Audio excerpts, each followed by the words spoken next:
Very excited to welcome Jesse Day to the show. He is the communications coordinator at Kin Communication, creator of the Commodity Culture YouTube channel, and an early investor of uranium stocks very shrewdly back in 2019. Welcome, Jesse. Thank you for having me on the program, Elliot. I'm excited to be here. I never miss an episode of the Early Stage Investor, so it's an honor. I really appreciate that. And so, I'm really happy to have you here because, you have a good eye for this stuff. You create good content. And so I just want to get your take on kind of like the volatility in the uranium sector. Obviously, we're seeing some weakness here and there, trading with the macroeconomic events going on. How are you kind of managing this crazy price action in the sector? I honestly don't pay a lot of attention to day-to-day price movements. I think they're fairly insignificant. And when you look at like Twitter or a lot of social media, people are talking about, people are going through emotional roller coasters, posting memes and getting kind of caught up in the day-to-day price action, where I'm focused on the long-term thesis, which I think is extraordinarily bullish. So I don't concern myself with why the price is going up or why the price is going down. I mean, I think about it and I consider it and I try to add to my positions when the price does go down. And I think it makes sense, as I did fairly recently, as the equities have pulled back quite a bit. But overall, I'm not super concerned about day-to-day price movements. Yeah, exactly. It's like Warren Buffett says, Mr. Market is selling assets, either super overvalued or undervalued. If you can get them cheap, great. That's your lucky day, right? Yeah. And I'm also not too concerned. A lot of people are saying they regret buying when it's at a peak and then it goes down and you feel really terrible, right? But I kind of subscribe to, Peter Lynch when this is paraphrasing, but he said something like, you can never time the market. I've bought in stocks for $12 that went to $3 and then they went to $36, So I don't think people should beat themselves up too much on a commodity that we know over the long run is going to be as bullish as uranium is. That's totally true. Exactly. Yeah. And like you're saying, don't worry about the short term kind of drops. And so the question here is like, why can you sleep soundly at night seeing uranium stocks, kind of crater a little bit? How can you just be confident and so comfortable? What is your investment thesis for this space? So firstly, volatility doesn't affect me psychologically very much at all. I see the up and down price movement more as entertainment. I enjoy the show, but I don't get caught up in it, so to speak. So when we look at the long-term outlook for uranium, I mean, so many countries are building nuclear reactors. Of course, France recently announcing they're building a bunch of new ones. China building a ton of new ones, like 150 in the next 15 years. We've got the EU declaring nuclear as green in the taxonomy. I think there's certain caveats to that, but that is hugely bullish. Supply demand fundamentals are there. I don't think I know of any other commodity with this bullish of supply demand fundamentals that I can really think of. One thing about uranium is that the market, as many people know, is very opaque. So it's kind of difficult to completely analyze in terms of how many mobile pounds are actually out there because of all these NDAs attached to contracts that are signed, et cetera. But I mean, we can get an idea with Cameco signing more long-term contracts in the first month of this year than they did in all of last year, them bringing McArthur River or announcing bringing McArthur River back online.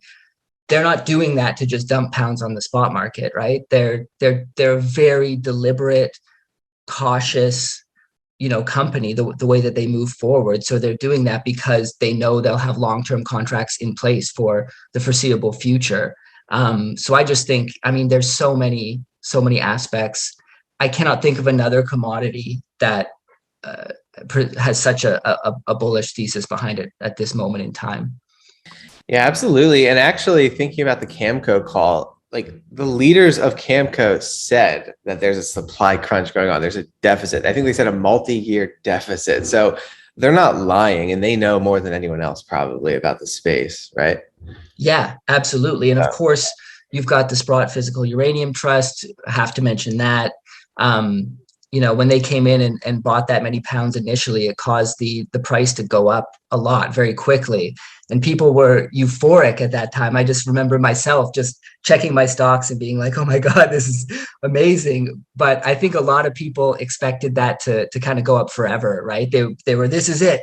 The bull market's begun, boys, like it's going straight to the moon. But ultimately it still landed the uranium price at like what the highest it's been in a decade or something like that, so ultimately we had a rise and we had a fall, but the price of uranium is still at an all-time high in recent memory. And now you've got a lot of the equities, in my opinion, trading at a discount. Like they're not necessarily reflecting that, nor all of these other bullish factors we were talking about. So I think also for anybody who feels like maybe they missed the boat, like this could be a good entry point, right? Because I feel like a lot of these equities are fairly priced at the moment. Yeah, exactly. They've come right back down. The spot price was kind of an immaterial move. I mean, it was exciting for a second, but now they're all kind of back down. So I think Rick Rule actually called this. He's like at the top. He's like, yeah, uranium equities are overvalued. And now here we are. So why do you now think that they're somewhat fairly valued? Well, obviously, I think it depends on which company you're looking at. I think a lot of the companies right now in the Athabasca Basin, obviously, Saudi Arabia of uranium, you've got some of the highest percentages of U3O8 there are out there, and you've got a lot of companies doing amazing things. And I just think if you look at the projects themselves, a lot of the projects in the Athabasca Basin, you've got a very low cost of production. You've got super high grades of U3O8. A lot of these companies have a lot of provable reserves in the ground. So I just think if you look at that factor and how these equities are priced, and obviously doing your due diligence and looking at the financials, et cetera, it's a little tougher with a lot of these companies in uranium because most of them aren't producing. So you can't look at a lot of the traditional value investing multiples, et cetera, because there's no profits to look at. You kind of have to focus more on the project, the management team, and the financials and ratios that do make sense. And I think by those metrics, there's a lot of companies that I don't think we're going to see. A lot of people are hoping for crazy returns from a lot of these companies. And obviously you have a situation like an exploration company that hasn't found a discovery. Sure, if you get lucky enough, for me, that's a lottery ticket. I stay away from those companies, but I'll leave those 100x gains or whatever to other people who want to spin the wheel. But you have a lot of other companies that have already made really significant discoveries and have incredible management teams who have vast experience in the uranium industry behind these projects.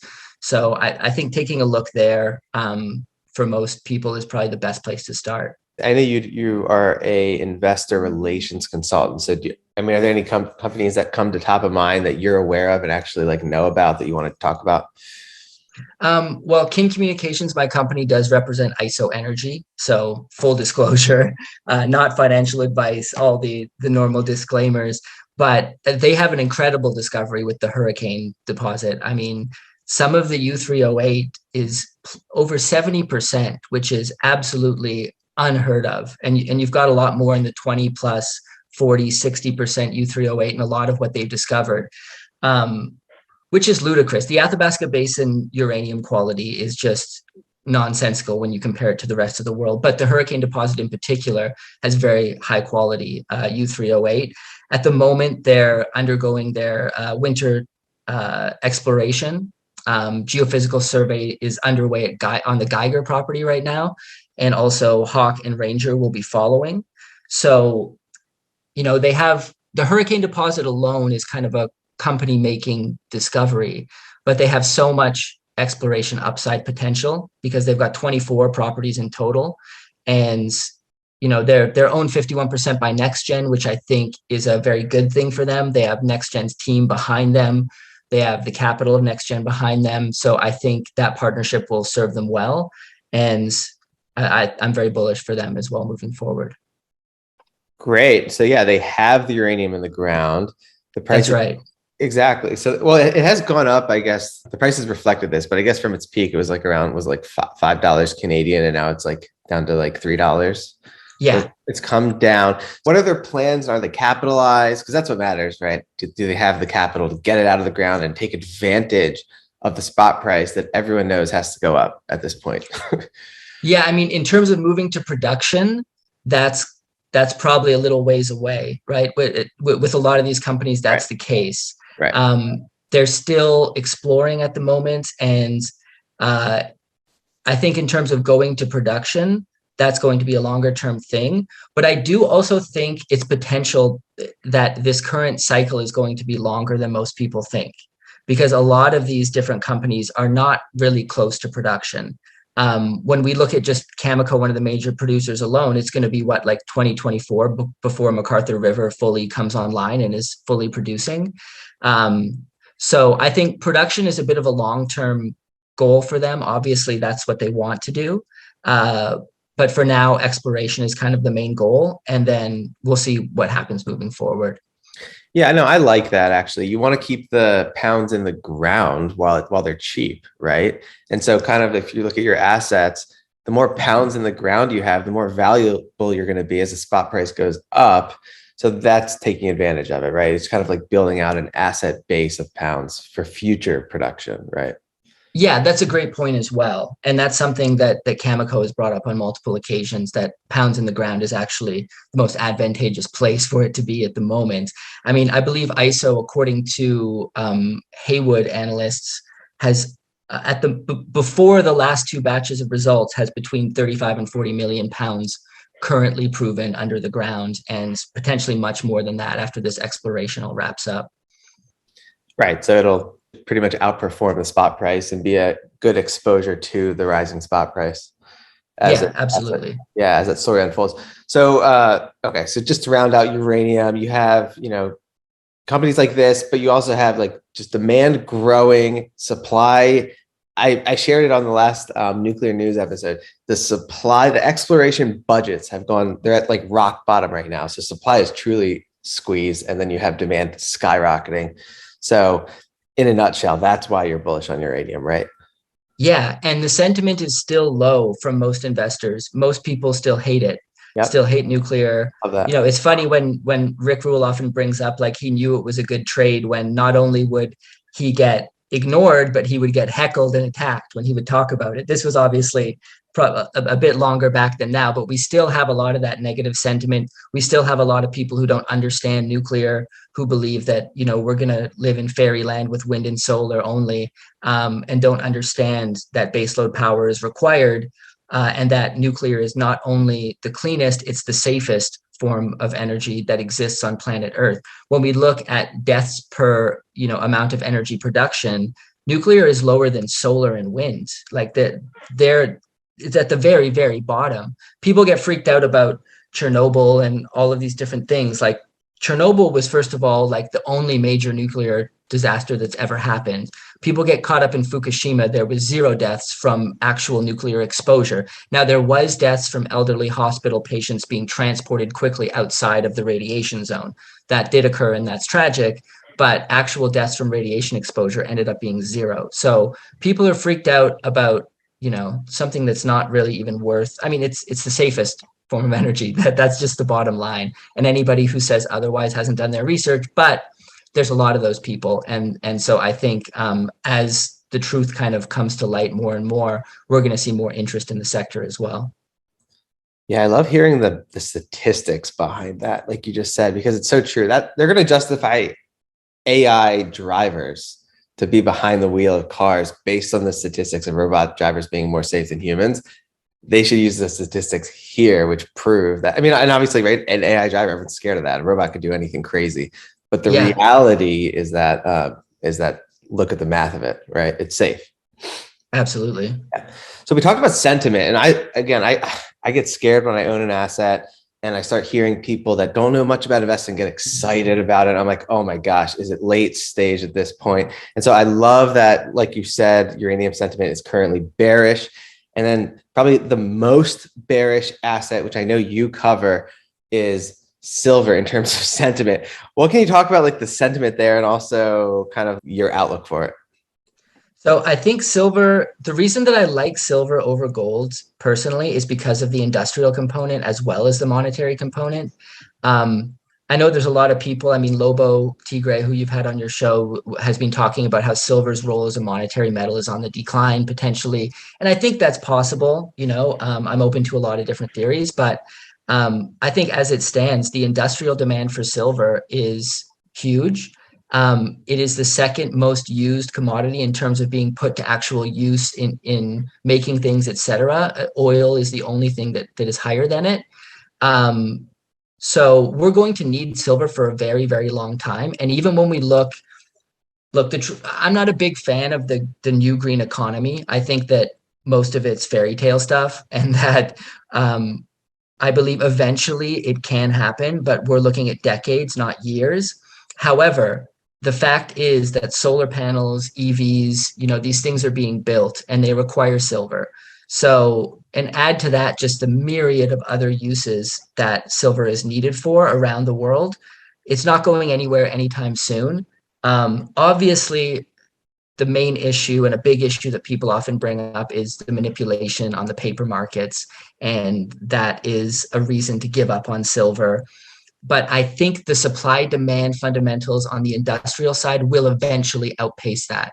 Now, how long that's going to take, it's anybody's guess, right? And it's tough to hold silver. Like I don't hold any silver equities. I just hold, the physical metals.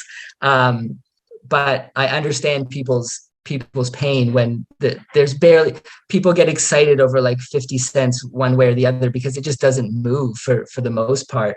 But I think once it does move, it will move very rapidly to the upside. It's just there's no way of knowing that. But like, a lot of people on your program have brought up, silver is more of an insurance policy, right? It's not you don't invest the physical silver. I mean, equities could be different, but the physical silver you invest in because you're worried about the purchasing power of your money being destroyed. And we're seeing that happen, record high inflation. And a lot of people are expecting silver to react the opposite way, to just shoot up because inflation is up. There can often be a delayed reaction there. And there's just so many components, but we have to just look at the long-term game and realize that people who love physical silver, including myself, never want to sell it. I don't want to sell it. I'll die with it, pass it on. So that's kind of how I look at silver moving forward. Yeah, that makes a lot of sense. And it's obviously insurance. If you just look at like the recent price action over the last month, all the great growth stories, tech just crashing, obviously, silver and gold outperforming the market drastically. Just today, over the last month, it's up 2%, and the S&P 500 is down 5%. Other tech stocks are down even more. So it is absolutely insurance, especially in like this stagflationary environment where, I mean, I don't see how it isn't similar to the 1970s, where you have inflation, you have spiking interest rates, and you have the Federal Reserve kind of like behind all this, and like they're kind of trapped, right? And so here it's like the perfect storm for silver. Do you see it that way as well, macroeconomically? I do. And I see commodities in general. I see a shift, I believe, is going to happen between these overvalued tech stocks, meme stocks, and real hard assets and commodities, including silver, obviously. I think we're going to see a role reversal over maybe the next decade or two. The truth eventually has to come to light. That's the thing. And it always is that way. And the Federal Reserve are a bunch of lying psychopaths, in my opinion. Like, let's call them what they are.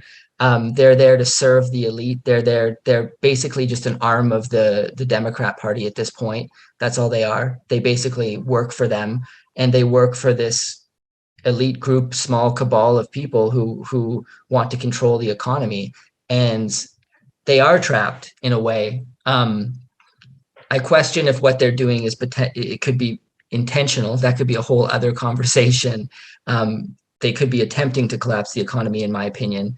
But I think either way, the case for silver and other hard assets and commodities has never been stronger if we look forward from here. Yeah, 100%. And so, given this, the amount you study the commodity space, it so well. I also understand that you are bullish on Bitcoin, which is interesting because normally commodities and Bitcoin is like oil and water in terms of investor psychology. So how can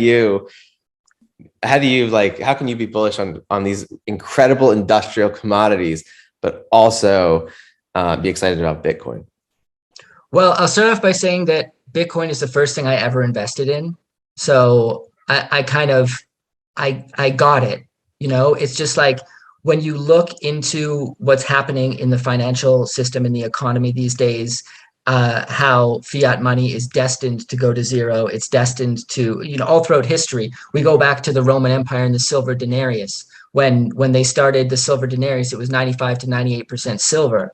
By the time the Roman Empire collapsed and was overrun by the Goths and the Vandals, barbarian tribes, it had dropped to like 3 to 6% silver. And this is classic debasement of currency. And it's happening today as well.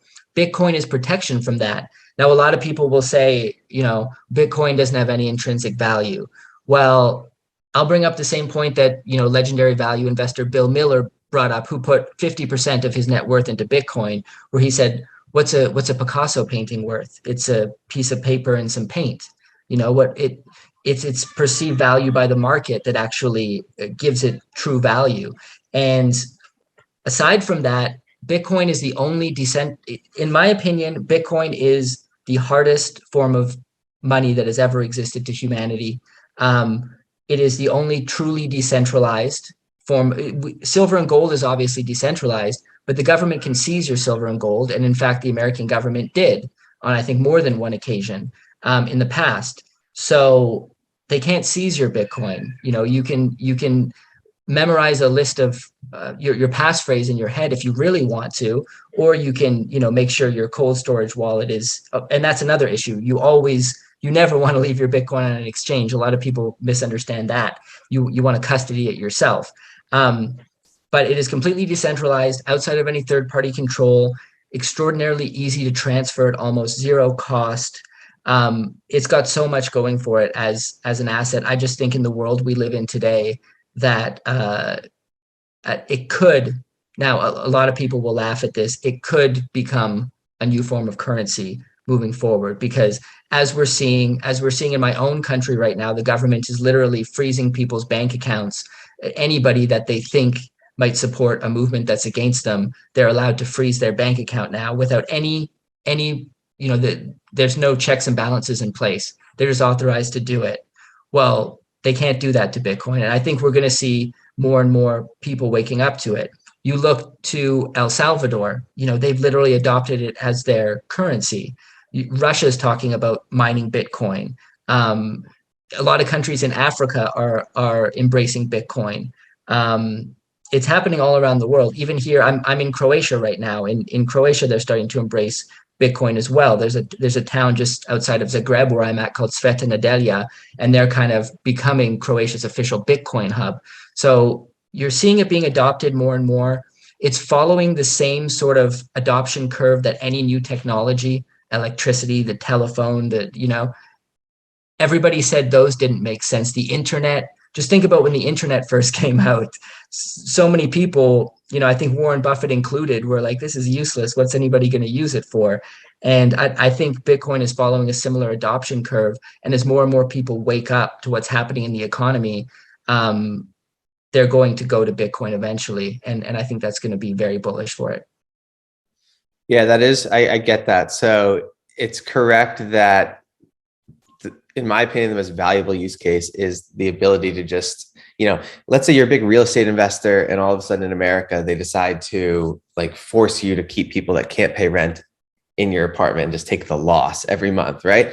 Well, you can't hide that. Like you're screwed pretty much. Let's say you have a big mountain of gold, can't move that. Let's say you have a bunch of money in the bank, it's trapped. But let's say you have this Bitcoin and you're just like, okay, well, they want to tax my property. I'm just going to move countries. Right. And then it's all that capital is protected. Right. Absolutely. Yeah. That's a very good point. Yeah. So as a comparison to currencies, I can see how that makes sense, because if people start using it as a currency, which they surely are starting to around the world. You have El Salvador, you have the game theory, right? It just pick Yeah, Ted Cruz, US Senator, just bought Bitcoin, right? We have other yeah, US senators buying Bitcoin. And I always that's think, right.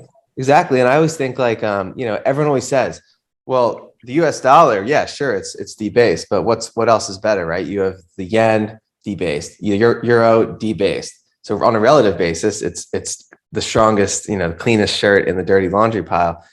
And they're like, well, what could be the replacement? Well, people think if more and more countries globally adopt it, like Singapore, like you all these different countries, as the game theory unfolds, perhaps it could arise as an unstoppable competitor to these fiat currencies, right? Yeah, I believe that's true, or even potentially as an alternative, one that runs alongside it, depending on how it's regulated. Certain countries could be looking at doing that too. Like, I don't necessarily think Russia, for example, is thinking, hey, let's mine a bunch of Bitcoin so we can destroy our currency. I think they're going to try to use it more strategically. So we'll have to see how that all plays out. Yeah, absolutely. I mean, obviously, the US has gone to war with, let's see, Libya, Iran, Iraq, pretty much for anyone threatening to go against the dollar. So they're going to do anything they can to protect the dollar. So it's correct that they wouldn't allow this to happen necessarily. But it's still interesting. If the global monetary, Latin America, let's just say all of Latin America starts to adopt it, and then let's say a few countries in Asia and the Middle East, I mean, who knows, right? It could really take off. But as a currency competitor to these fiat currencies, the transferability and all that, you think it's superior, obviously. I Right? do. I do. I think it's the hardest form of money that's ever been known to humanity. And I do think we're going to see a different, I talked about a shift between, tech stocks and commodities. I also think we're going to see a shift between so-called developing nations and established ones. I think we're going to see a role reversal. And I think that role reversal could be fueled by Bitcoin if these countries embrace it. I think it's their chance to rise above, so-called developed nations like the United States, Canada, and a lot of these other Western countries who, in my opinion, are starting to turn more into third world banana republics at this point. And I think countries like Russia and El Salvador and a lot of these other countries, they have a chance to kind of turn things around. And a big part of that could be embracing Bitcoin. I get that. It's just so interesting to think about. But and then you don't believe in any of the other digital assets. But here's the thing about the other digital assets: they have governance and they have voting structures, right? Like decentralized autonomous organizations. How it's just like a publicly traded stock. Each share represents a vote in the ecosystem and even a cut of the revenues of the ecosystem. It's all this kind of blockchain technology. There are great assets like that out there. But how are you a Bitcoin maximalist per se? Like, why do you think it's going to eat all the rest? Um, I think there is a case for Ethereum as potentially something that will also last for the long run, simply because it has so many use cases and it does a lot of interesting things. You've got NFTs, which I honestly don't think are going away anytime soon. I think those are here to stay, and those use the Ethereum network. I just think there's so many of these altcoins out there. We're talking about thousands, and new ones pop up every day. People pump them on Twitter or whatever, and most of them are completely useless. So I don't profess to be super knowledgeable about the alternatives, because why would I be when Bitcoin exists? That's just I only have so much time. I love Bitcoin. I love it. I love silver. I love uranium, oil and gas. So I've got enough on my plate to look into. Like, when Bitcoin, in my opinion, is the soundest, hardest money that's ever been created, why do I need to go, trading altcoins and stuff like that? I mean, you've got a lot of these, like, what do they do? Like yield farming and all these things where you stake and you can collect a percentage and this and that. That to me seems like fantasy land. And I think that once Bitcoin's dominance is established, which it already is being, like, no other cryptocurrency can come close to Bitcoin. I don't even like calling Bitcoin cryptocurrency. I call There's cryptocurrency and there's Bitcoin. Like, I like to separate them because it causes a lot of confusion in the average person. When you go cryptocurrency, they immediately put Bitcoin in there with every other altcoin that's out there and think that it's all, the same thing. So I really like to differentiate it. And I just think that once Bitcoin's dominance is really apparent, which we could see maybe in the coming decade, or it could take longer. Again, it's hard to put a time frame on these things. I think that a lot of these altcoins true value, which is nothing, will go down to nothing, and a lot of them will be wiped out, and the ones that remain will be significantly reduced in value. Yeah, that's fair. And I mean, Ethereum had 99% of the market a year ago. Now they have like 59%. It just cratered. Like the competition's ridiculous for what they're doing. Yeah, And they're building applications on Bitcoin. Have you heard of the Stacks I have blockchain? not. Yeah, well, they're putting decentralized finance on Bitcoin through Stacks. So it's a competitor Okay, to Ethereum now, right? right. Layer one solution. Yeah, there's the Lightning Network, of course, as well. Yeah. I think that Bitcoin ultimately will be able to do a lot of things that these other altcoins profess is their kind of forte through these kind of developments, such as the Lightning Network and Stacks and things like that. Yeah, this was such an interesting, fun conversation. I mean, thank you so much for coming on. Do you have any kind of closing remarks or anything else you want people to consider before we say goodbye and people can learn where to find you? I would just say real assets and commodities are what I see as being the future at this point in time. I think oil and gas is another industry that is incredibly undervalued at this point. There's been a major lack of investment in it. Hydrocarbons and oil is the number one most used commodity. Everything you're looking at through your camera at me and everything I'm looking at through my camera at you comes from oil. Like basically everything, our clothes, it's insane when you really consider that, the computers that we're talking on, and gasoline powered vehicles are not going away anytime soon. So I would advise people to look deeply into oil and gas because I think there's a massive future there as well. Oh, that's a great point. Yeah. So just thinking about that for a second, right? Because everyone, talks about these great growth tech stocks, but they're nothing without a cheap energy source, which is right now hydrocarbons, right? So they can't do anything without it. So you take that away from it, and the growth story of these tech assets goes away, right? Pretty much. If Yeah, energy is expensive all of a sudden. absolutely. Yeah. So do you really foresee in the next year or two just being a massive supply squeeze in oil? Is that possible?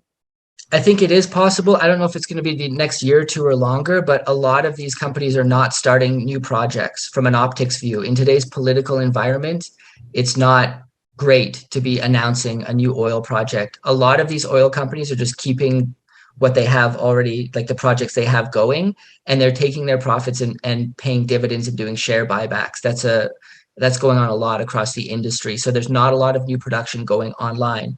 OPEC has much less spare capacity than people think, and nor are they willing.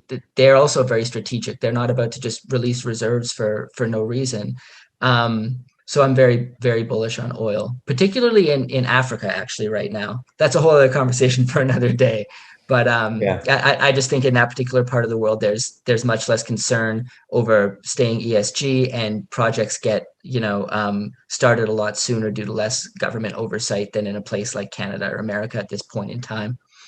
Yeah, it's so interesting in America how their solution is just use up the United States oil reserves, right? Isn't that kind of what the Biden administration said to combat the rising cost of oil? They're going to use up our future reserves. That's interesting. I don't know if And those reserves are a drop in the bucket. That those uh, reserves are nothing. Like I yeah. think that was more political theater than it was anything that's going to Okay. make an impact at this point. Right. Wow. All right. Well, we got to talk again and stay on top of these updates. But where can people go to follow you and stay on top of all your updates? Yeah, my YouTube channel is called Commodity Culture, so you can just search Commodity Culture on YouTube. I just released a documentary on platinum. The next one coming up is going to be natural gas. So look for that in the next month or so. And you can also go to jesseday.ca to just see my other video production work as well. This discussion is for informational purposes only. Please consult a certified financial planner when making any decisions about investing. And do your own research before making any decisions. Investments are risky and you can lose lots of money in them.